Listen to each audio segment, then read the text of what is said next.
Assalamualaikum warahmatullahi wabarakatuh. Halo anak-anakku semuanya, apa kabarnya hari ini? Anak-anak, hari ini kita akan belajar matematika ya. Nah, kita sudah masuk ke bab baru nih yang berjudul statistika. Apa sih statistika itu? Nah, statistika adalah ilmu yang bersangkutan dengan suatu data. Nah, yang akan kita pelajari hari ini adalah tentang pengolahan data dalam bentuk tabel. Dalam mempelajari materi tentang pengolahan data, kita akan belajar bagaimana cara yang pertama mengumpulkan data, lalu yang kedua menyajikan data dalam bentuk tabel, yang ketiga membaca dan menafsirkan data dalam bentuk tabel, dan yang keempat membaca data dalam diagram batang, lalu selanjutnya menyajikan data dalam diagram batang. Yang pertama, mengumpulkan data. Nah, data merupakan catatan informasi yang diperoleh berdasarkan fakta asli ya. Nah, cara mengumpulkan datanya itu ada dua. Yang pertama, wawancara dengan narasumber. Lalu yang kedua, membuat dan menyebarkan kuesioner atau pertanyaan-pertanyaan yang harus dijawab. Contoh cara mengumpulkan data. Nah, Asya mengumpulkan data makanan kesukaan dari keempat temannya dengan cara bertanya secara langsung. Jadi Asya melakukan wawancara ya. Dari bertanya secara langsung, Asya mendapatkan data sebagai berikut. Makanan kesukaan Angel adalah nasi goreng. Makanan kesukaan Doni adalah ikan bakar. Makanan kesukaan Egi adalah ayam goreng. Dan makanan kesukaan Kiki adalah soto ayam. Nah, jadi itu adalah data yang berhasil dikumpulkan oleh Asya dari wawancara kepada keempat temannya. Yang kedua, menyajikan data dalam bentuk tabel. Apa sih tabel itu? Nah, tabel merupakan daftar yang berisi suatu data atau informasi yang disusun dalam bentuk baris dan kolom. Contoh, data tinggi badan seluruh siswa kelas 4 adalah sebagai berikut. Ada yang tingginya 145, 148, 148, 147, 146, dan lain sebagainya. Nah, yang pertama, langkah yang harus disajikan dalam bentuk tabel itu adalah mengurutkan data dari yang terkecil sampai yang terbesar dulu diurutkan ya. Nah, yang kedua, menuliskan data yang sudah dikelompokkan. Caranya adalah kalau diurutkan datanya, jadi kita lihat mana yang paling kecil dari data yang sudah berhasil dikumpulkan.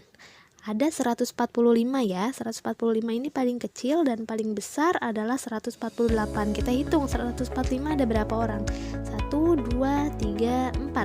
Jadi kita tulis tinggi badan 145 cm adalah 4 orang. Lalu 146 ada 1, 2, 3, 4, 5, 6. Nah, kita tandai. Jadi tinggi badan 146 cm itu ada 6 orang. Kita tulis ya. Lalu lanjut ke 147. Kita hitung lagi. Mana yang 147? 1, 2. Nah, tinggi badan 147 cm ada 2 orang. Dan yang terakhir tinggi badan 148 kita tandai dan hitung 1, 2, 3, 4, 5, 6, 7, 8. Jadi tinggi badan 148 cm ada 8 orang. Nah, sudah ditandai semua berarti sudah selesai mengurutkan datanya ya, sudah dikotakin semua. Nah, lalu selanjutnya menuliskan data dalam bentuk tabel. Tadi tinggi badan siswa dalam centimeter ya, 145 ada 4 orang. Kita tulis di banyaknya siswa. 146 ada 6 orang, 147 2 orang, 148 8 orang. Nah, ini kita jumlahnya seluruhnya ada 20 orang. Jadi itu adalah cara menuliskan data. Kesimpulannya, berdasarkan tabel yang sudah kita kerjakan, dapat diambil kesimpulan sebagai berikut. Siswa dengan tinggi badan terpendek ada 4 orang. Kita lihat di tabel ya. Yang paling pendek itu 145 cm itu ada 4 orang. Lalu yang kedua, siswa dengan tinggi badan tertinggi ada 8 orang. Yang tertinggi adalah 148, itu ada 8 orang. Nah, paling banyak siswa yang memiliki tinggi badan 148, itu ada 8 orang.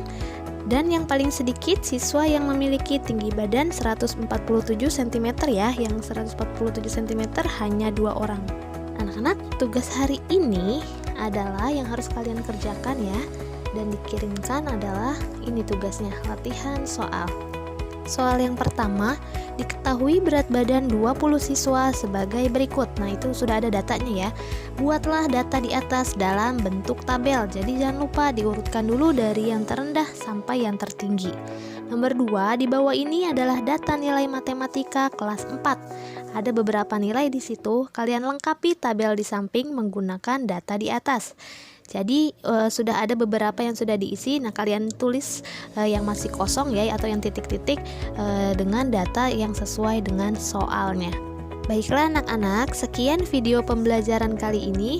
Semoga dengan menyimak video pembelajaran ini kalian dapat mengerti dan juga semoga bermanfaat untuk kita semua. Ibu akhiri dengan mengucapkan Assalamualaikum warahmatullahi wabarakatuh. Dadah.